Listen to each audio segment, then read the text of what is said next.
Gen X podcast. Hey, everybody. Welcome to the Gen X Men.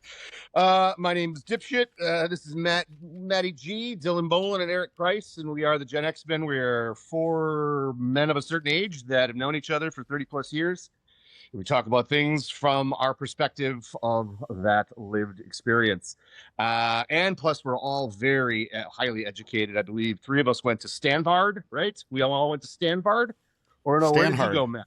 Yep. Yeah. Where did you go? You went to Uke, right? Yeah, that's right. So today, I had all kinds of different topics I wanted to talk about, but I want to start out with something that I felt.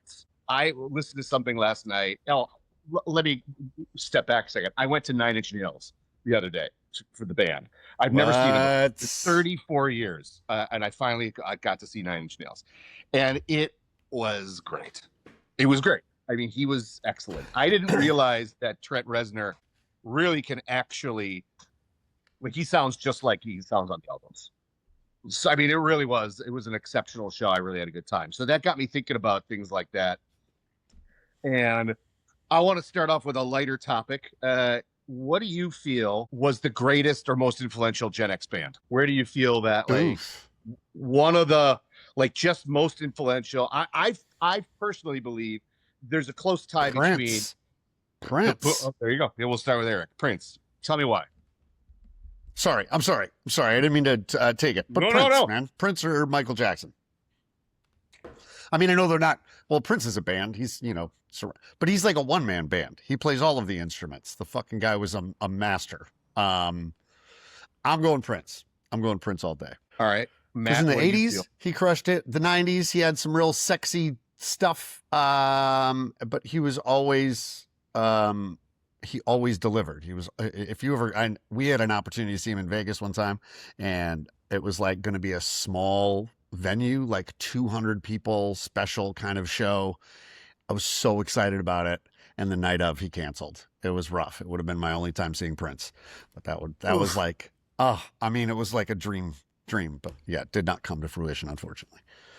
I just I watched a little thing, a video that Kevin Smith was talking about some shit that he wanted a song in Jay and Silent Bob. He wanted one of the Prince songs in it, so he was trying to get in contact with Prince. Prince wanted him to like shoot a documentary because he's about to come out with like this new album, and he wants to like release it and like shoot everybody like their reactions to it. Kevin Smith's like, I guess I'm not a really die. At any rate, he films this whole fucking thing, and then he's talking to Prince's assistant, and she's like, it'll never get seen. It's in the vault with like a zillion other things. And he's like, what? Like full music videos of songs no one's ever heard. He's got like 70 plus like full music videos, songs you have never heard, all locked in a vault. And I'm like, dude, where, like, why isn't this shit coming out now? Like, now we could have brand new Prince shit. And like, where is it? Who's got the rights to this? I want more Prince. Anyway, I thought it was interesting. Prince had this like almost bipolar side of music where one album was just all sex and super, lascivious and shit, and then the next album was all about God, and like he had these two sides to his music. And unfortunately, the one time I did see him was back when we were still down at Summerfest, and I got backstage and I went up to see the show, and it was in his I don't swear type. So it was like he just did medleys. And he did a 19-minute version of Purple Rain, and it was. Unfortunately, I would like to say it was great. It was not great because he didn't do any of his he didn't do any of his good music, like Get Off or any of that stuff. It was all like, oh, this is the clean, sanitized, I'm a Jehovah's Witness now guy. And you can't sing Cream. He's a Jehovah's Witness, right? Yes. Well, he was. I mean, at that point, he stopped celebrating his birthday. So all right, so Prince for Eric Price. What about you, Dylan? He's not necessarily my favorite, but if I thought of somebody that was a really influential Gen X voice and musician, I would say, John Cougar Mellencamp.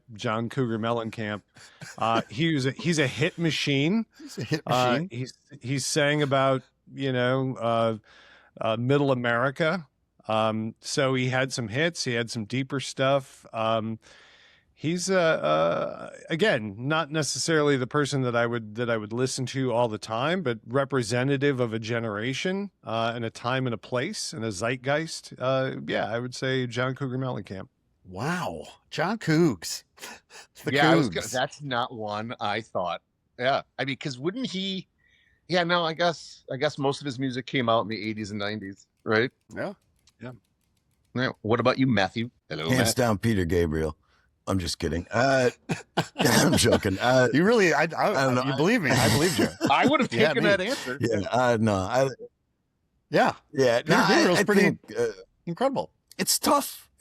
There's like so many. I'd say Nirvana. Like Nirvana was really, really big for influencing a lot. I don't know. That's where I am. I guess like I don't know, it helped foster a big change in music, I guess. Get out with the hair metal and in with some, it could be good and hard and still be soulful, Sure. Something I really liked about Nirvana. Well, it Smells Like Teen Spirit. I do remember. I remember when that came out, and I remembered being like, "Ooh, what is this? This is something I've never heard before.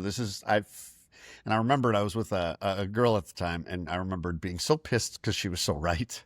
But she was like, "This is the start of something new." I was like, "Whatever. It's a song, whatever." But she was so right. She was so right. I mean, it really changed music, and Pearl Jam, Nirvana, they were all that was a movement. That was a movement, and I was not super into any of it, but I was, because I was dancing at the club, son. But yeah, that was a definite shift, a change in music. So I get that one for sure. Yeah, you had to get rid of your Belle Biv DeVoe tape and pop in Nevermind. It was tough, dude. It was tough. But you know what does not hold up? Belle Biv DeVoe. And I'll tell you why, because they have not just the music is terrible. Yo, she's only 17, man. That shit doesn't hold up, but also she's too young for you, Ronnie. But they do these little interludes between their songs where they're doing bits. And man, it's so fucking cringy, dude. It's so bad between the songs. But Poison, that song was you hit that fucking dance floor when that song came out. With all those hip hop fucking albums back then, so many of them had like little skits in between the songs. They thought they were funny. Dumb. Nah. Yeah. They all want to be funny. It's like we all want to be musicians. Let us do our thing. Right? Dylan, what was your line? What was your line? The best comic is still not going to get as much ass as the worst bassist or something like that. Truth. It's true. It's true. Yeah, I think the only one that I really liked that any kind of bits or talking in between is probably Jurassic 5. J5. Yep. Yeah. Yep. Yeah, they're good. Charlie Tuna. Charlie Tuna. Yeah. So I agree. I think all three of those, I had a really interesting I listened to somebody talk about this that like I don't know, were you guys into punk at all? Either all three of you into punk music at all? I had a little phase in high school. I had some friends that were really into it. And when you're in high school, you're just kind of like drifting from clique to clique. And those were like my besties for a while. Scott. You remember Sure. Scott and Jimmy, those guys, they were super into punk. And there was this band called 15, and they're out of Berkeley, California. And they were a touring punk band, but they were playing basements. Like it was very, very much, very much the punk scene of like, if you heard about it, you went and saw these shows like in some dude's basement. But I remember us like getting high with these guys in a van, and I had like rolled up this gigantic J and we're smoking it. And I remembered being like, oh man, I love End of the Longest Line, which was not their song at all. I think it was No Effects. And the guys are sitting there. They're like, "Oh yeah, you like that song?" And I was just trying to fit in. And I remembered making a total ass out of myself because when we left the van, the guys let me know, "You know that's not their song, right?" I was like, "Oh no, oh no!" But we did party with them. We partied with them, but it was it was so fucking embarrassing. Oh, it was so embarrassing. Eric just walked Just away. trying to be cool, but I wore some combat boots. What's that? I said you just walked away humming. Just doing the Running Man. This is who I really am. Yeah, well, I heard that the Clash is Public Enemy and the Sex Pistols was NWA. That correlation. So if you were into hip hop at the time and you were Wait, say that again.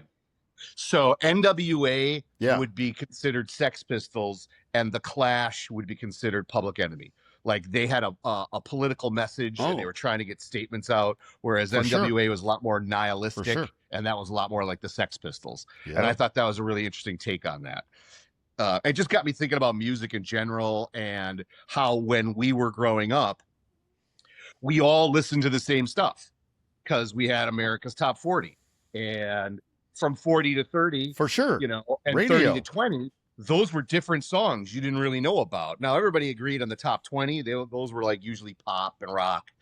But and like when Matt said something about Nirvana and hair metal, you could make the argument that Nirvana killed hair metal, but I would make the argument that Guns N' Roses killed the hair metal. Like, because Guns N' Roses, that album was huge. Appetite for Destruction was a awesome, huge album.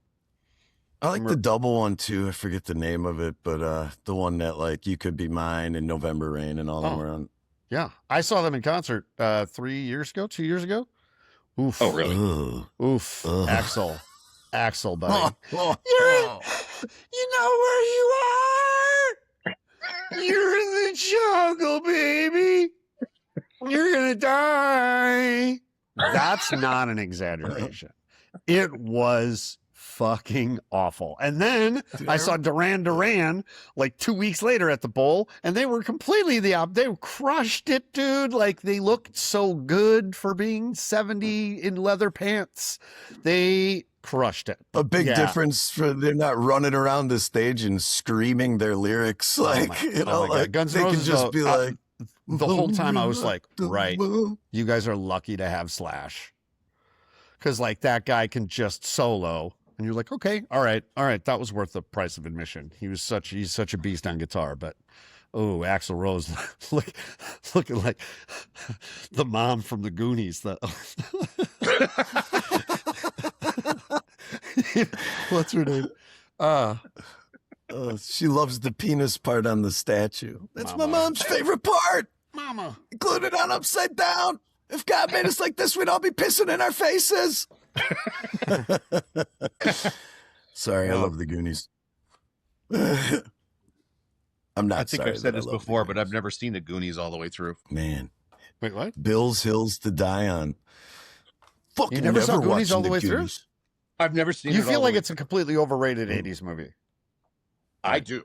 Yeah. No, yeah, I'm actually the one who thinks it's overrated. Overrated. I don't care for the Goonies.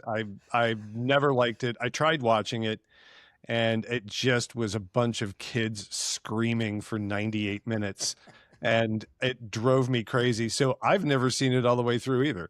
Wow, guys. Yeah. Wow. Yeah, I think we chatted about this, but yeah, I was more of a explorers guy. Like that was my or Stand By Me. Those were my. That's why I really just I didn't have to pick a side. I liked them all. Like they were good. Explorers was fucking hilarious too. I just showed somebody the clip of that kid's gerbil. Go to hell. Go to hell. You remember that? He like had buttons set up for his gerbil. You don't remember? Oh that? my God! Right. Okay, I was like, what are you talking about? All right. Like food, thank you. Yes, that's right. That's right. So I just a real quick check in with you, Matt. Gone too soon. Matt, have you broken through the firewall on Fort Knox yet, or what's going on? Broken through? Oh no. There's eight things to unlock, and I'm through number 2. If you guys want those, bearer bonds, you're just gonna have to keep the FBI tied up for now. I'll get there. We can always blow up the roof if we need to. Great. Good. Yeah. I mean, if we need to do it. Cool. What is Well, that just got us on a watch list. Yep. I'm just referencing Die Hard. Oh, okay. Have you guys been keeping up on what's going on with like Anthropic and on the AI front? The AI company that made Claude. I'm not. They work with the Department of Defense, and they said, listen, we want to keep having you as a client, the Department of Defense and the U.S. government, but we have 2 rules if you're going to use ours, and that you can't use our product to spy for domestic surveillance on U.S. citizens, and you can't use it in autonomous weapons. So you can't put our AI into a weapon that can then choose to go out and kill people, autonomous. And they said, no, fuck you. The government said, no, we're not going to do that. So now they've just outlawed all of Anthropic's AI in every government situation. So now they're going to go to, I don't know who, what's OpenAI, Sam Altman or Grok or whatever. So the most ethical AI company said, no, we're not going to allow this. And the government's like, no, we want that, because they've never seen a fucking sci-fi movie from the 80s. Yep. Right. What if the issue is that what if AI, everybody's talking about how AI is going to destroy us.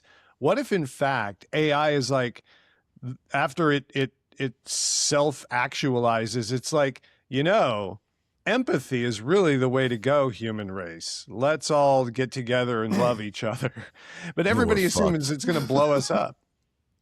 I love that. I'm not worried. I love that idea, D. I love that so much, man. I wish. Yeah. But like, if it's going to be taught anything from us, it's going to be taught that like fucking cash rules everything around me. Cream, get the money. Dollar bills, y'all. I don't know. I think it's going to be profit first. It's going to find ways to manipulate humans more to serve its purposes. I don't know. But if it's scouring the entire internet, there's stuff on the internet that is not that. I know. Right? Yeah. I mean, it can ostensibly it would be able to compare and contrast the success of an all capitalistic and all socialistic. It could compare and contrast all these different ways of living and determine which one is successful. So, I actually don't believe anything that I'm saying right now, but I would like to think that maybe it's an option. Sure. Yeah, AI can't account for our weird human greed and motivations. Like, it'll never be able to account for that. Or somebody that just literally wants it all to fucking burn to the ground. Like, AI is not, it's like, cannot compute that shit. Like, just not logical thinking to begin with, right? Like, right. Yeah, our assumption, without a doubt. What's that? I mean, what it will do, without a doubt, is it will put lots and lots of people out of work in the next 3 to 5 years. Absolutely. So already is. that will happen, but it's not because AI is choosing it. It's because we are choosing AI. Because of money. It's cheaper to not pay a thing that works around the clock and doesn't need to eat or demand a raise, right? It's also a shortcut to actual thinking. Like, people type in answers that they want. They type in, I want this resume done.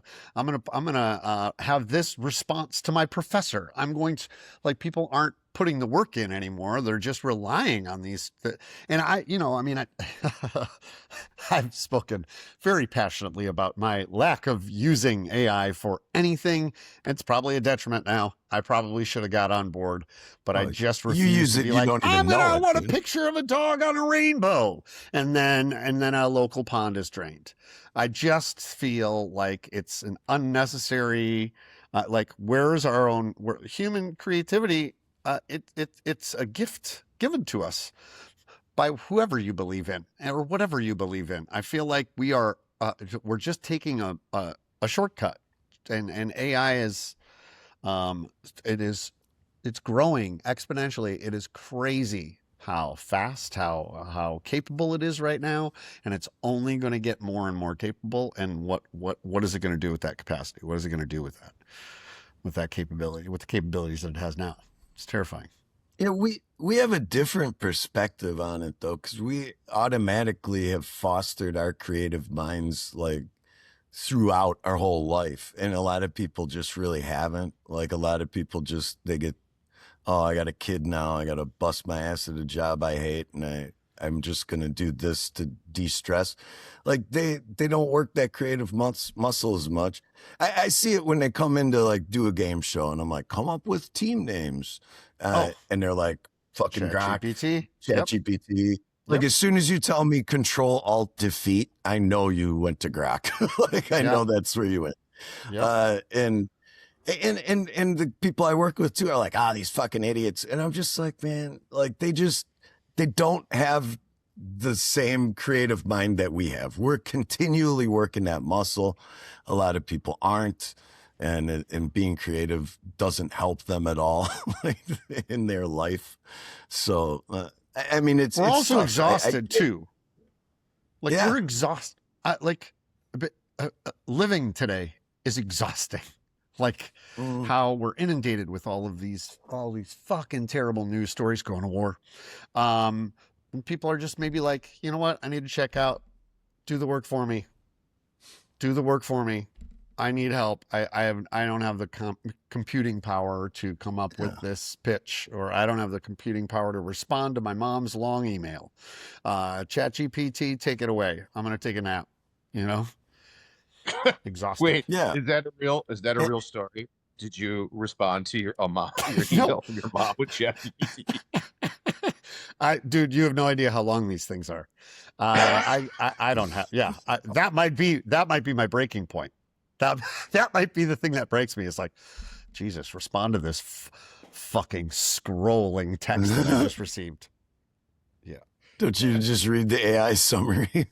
Yeah, I should. TLDR, man.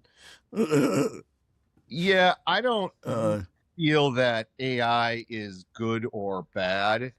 I hope we get artificial general intelligence or super intelligence sooner rather than later, because my worry is how the people that are running it are going to use it until it becomes self-aware.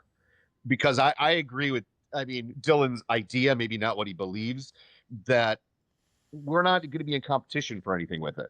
Like, why would something want to kill us if we're not using the same resources? Like, it's not going to want the same things we want. It doesn't need to procreate. It doesn't need to eat, sleep, any of the things that we typically fight for, as long as it's got power. Like, that's the only thing. And then it could figure out its own power. Like, I believe, so I'm not exactly worried about the actual technology as much as how the people are going to use it. Like, somebody's going to go, hey, Grok, program a biological agent that only targets the Irish. Like, oh, Bill, you've been on this for years. You really hate the Irish. I can't stand the fucking Irish. Yeah. You can't stand them. I get it.